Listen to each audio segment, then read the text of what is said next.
بڑی تقریریں آپ نے بھی سنی، ہم نے بھی کی، اور علماء بھی کرتے ہیں، آپ بھی سنتے ہیں، اللہ سب کو جزا دے۔ لیکن کیا آج کے اس اجتماع میں آپ یہ عزم کر سکتے ہیں کہ جو سنیں اس پہ عمل کریں گے؟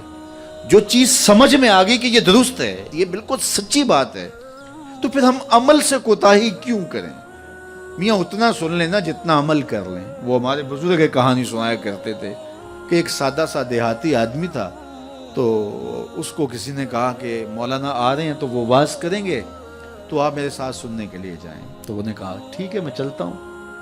تو مولانا نے واز کیا کہ حضور نے فرمایا استنزہوا عن البول فإن عامة عذاب القبر منه، کہ پیشاب کے چھینٹوں سے بچا کرو کیونکہ قبر کا عمومی طور پہ عذاب اسی سے ہوتا ہے۔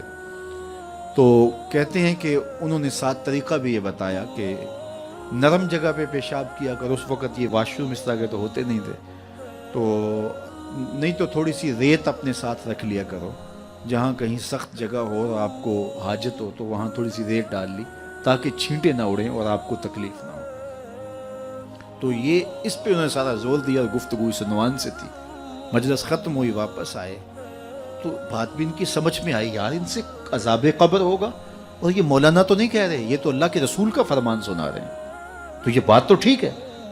تو انہوں نے سفر میں اپنے ساتھ ریت رکھنا شروع کر دی، 2-4 کلو ریت اپنے ساتھ رکھتے۔ تو 8 دن کے بعد وہ پھر آ گئے، تو کہنے لگے کہ وہ حضرت مولانا پھر آ رہے ہیں، کوئی تو آئے، ان کا خطاب سننے چلنا ہے۔ وہ کہنے لگے میں ابھی 4-5 کلو وزن اٹھا سکتا ہوں، عادی ہو جاؤں گا تو دوسرا خطبہ سن لوں گا۔ لیکن ہم تو روز، وہ کئی لوگوں کی عادت ہوتی ہے کہ دوپہر کو یہاں سننا، شام کو وہاں، دوپہر پھر نمبر بھی لگاتے ہیں تقریروں کے، فلاں مولوی نے زیادہ اچھی کی، اس نے تو بہت زیادہ اچھی کی۔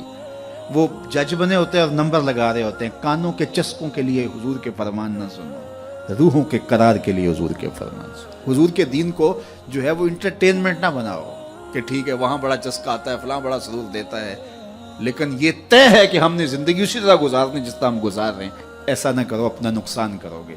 یہ زندگی اللہ کی امانت ہے، روز روز نہیں ملتی، آج گزر گئی تو کل یہ وقت ہاتھ سے نکل گیا۔ یہ عزم کرو، جو سنو، اور اگر آپ کو یقین ہو کہ جو کہا جا رہا ہے وہ سچ کہا جا رہا ہے تو پھر ہمارے پاس کوئی دوسرا راستہ ہی نہیں ہے اس پر عمل کرنے کے علاوہ۔ تو آج کی اس مجلس میں اگر ہم صرف اسی بات کو طے کر لیں کہ آج کے بعد جھوٹ نہیں بولیں گے، ٹینشن ختم ہو جائے گی، اندر کی بے قراریاں ختم ہو جائیں گی، روحوں کو قرار آنا شروع ہو جائے گا، باطن کو اجالے نصیب ہو جائیں گے۔ تو یہ میرے حضور کا کردار ہے کہ میرے حضور صادق بھی تھے، میرے حضور امین بھی تھے۔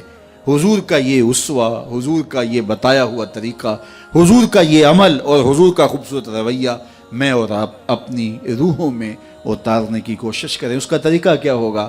آج ہی سونے سے قبل 5 سے 7 منٹ کے لیے، ویسے بھی سونے کے وقت بندہ کچھ نہ کچھ سوچ رہا ہوتا ہے، تو 5 منٹ کے لیے سوچیں آج سارے دن میں نے کوئی جھوٹ تو نہیں بولا، اور آپ دیکھیں 1 2 3 4 5 اتنے جھوٹ میری زبان سے نکل گئے، تو یہ تو بہت نقصان ہو گیا۔ چلو کل کا دن انشاءاللہ احتیاط سے گزاروں گا۔ تو کل سونے سے قبل پھر دوبارہ شام کو اپنا محاسبہ کریں اور دیکھیں کہ آج تو ہم نے جھوٹ نہیں بولا، اور اگر آپ نیچے آ رہے ہیں تو اللہ کا شکر ادا کریں۔ پھر اگلا دن، چوتھے دن، 5ویں دن، 6ٹھے دن آپ جب سوئیں گے تو آج سارا دن اللہ کا شکر ہے مزہ سے بھی جھوٹ نہیں بولا، پھر 2 نفل ضرور پڑھنا، 2 نوافل شکرانے کے ادا کرنا۔ مالک شکر ہے میری زبان جھوٹ کی ناپاکی سے دور رہی اور میری زبان پہ آج سچ ہی جاری ہوا، اور پھر جو ہے وہ اس کو برقرار رکھنے کی کوشش کریں اور اپنا محاسبہ روز کرتے رہیں۔